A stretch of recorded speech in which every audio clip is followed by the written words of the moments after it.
Rishabh পান্তের Delhi Capitals ৪৪ রানে ৩ wicket পড়ে যাওয়ার পরেও তারা ২২৪ রান করেছে গুজরাট টাইটান্সের সামনে। যে টিমটা এত সুন্দর বোলিং অ্যাটাক তাদের গুজরাট টাইটান্সের, সন্দীপ ওয়ারিয়ার যে দু ম্যাচ থেকে খেলছেন, তিনি ৩ উইকেট নিয়েছিলেন পাওয়ার প্লেতে, আর পাওয়ার প্লেতে ৩ উইকেট নিয়ে দিল্লি ক্যাপিটালসকে ব্যাকফুটে ফেলে দিয়েছেন। সেখান থেকে ঋষভ পান্ত আর অক্ষর প্যাটেল পার্টনারশিপ করেছেন ১১৩ রানের ৬৮ বলে, আর সেখান থেকে কামব্যাক করেছেন দিল্লি ক্যাপিটালসের দল।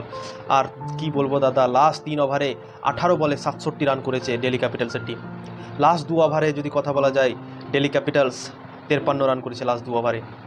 কি বলবো দাদা, ৪৪ রানে ৩ উইকেট পড়ে যাওয়ার পরে ২২৪ রান করে নিল, এটা অসম্ভবকে সম্ভব করে দেখাচ্ছে। এরকম পারি খেলেছে ঋষভ পান্ত আর অক্ষর প্যাটেল।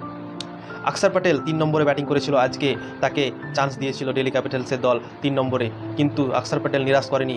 আজকে ৪৩ বলে ৬৬ রান করেছে আজকে।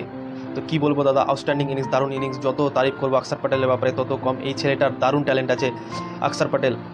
তো আর ঋষভ পান্ত যে ক্যাপ্টেন, সে দারুণ আজকে ইনিংস খেললো, ম্যাচ উইনিং ইনিংস আজকে ঋষভ পান্ত খেললো। মাত্র ৪৩ বলে ৮৮ রান করলো এবং বিশ্বকাপের জন্য সিলেক্টরকে বলে দিল কি আমি রেডি আছি বিশ্বকাপ খেলার জন্য।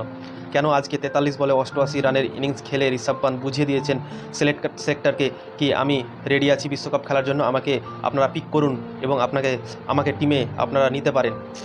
কেননা উইকেট কিপারের প্রয়োজন আছে, এখন পর্যন্ত উইকেট কিপার খুঁজছে টিম ইন্ডিয়া, কিন্তু ঋষভ পান্ত যেভাবে পারফরমেন্স করছে, সেই এই বছর কামব্যাক করে অ্যাক্সিডেন্টের পর কামব্যাক করেছেন ঋষভ পান্ত, দিয়ে দারুণ উইকেট কিপিং করছেন এবং ব্যাটিংও দারুণ করছেন।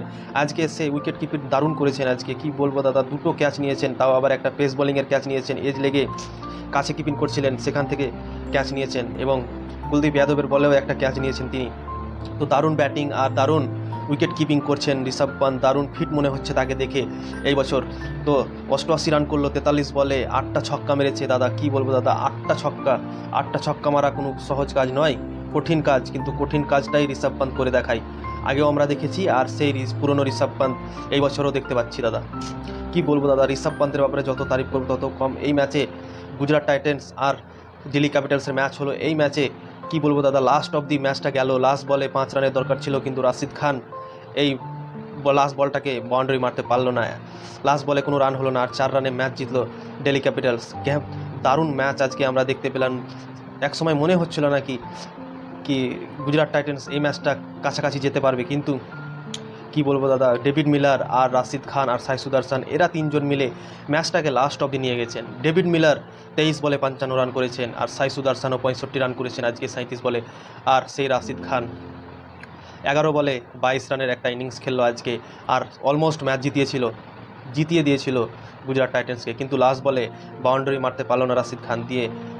কি বলবো দাদা, ম্যাচটা দিল্লি ক্যাপিটালস জিতলো, কিন্তু হাড্ডাহাড্ডি লড়াই আজকেও আমরা দেখতে পেলাম। টাটা IPL 2024-এ প্রত্যেকটা দিন আমরা হাড্ডাহাড্ডি লড়াই দেখতে পাচ্ছি। কি বলবো, আজকেও সেই একই কাহানি দেখতে পেলাম। তো ওভারঅল দারুণ পারফরমেন্স দোনো টিমের করলো, লাস্টে গিয়ে ম্যাচ জিতলো দিল্লি ক্যাপিটালস, কিন্তু দোনো টিম আজকে দারুণ পারফরমেন্স করেছে মাঠের মধ্যে, দেখার মতো পারফরমেন্স করেছে সবাই। ডিস্টেন স্টাফস যে দিল্লির ফিনিশার, 7 বলে 26 রান করেছে তিনি।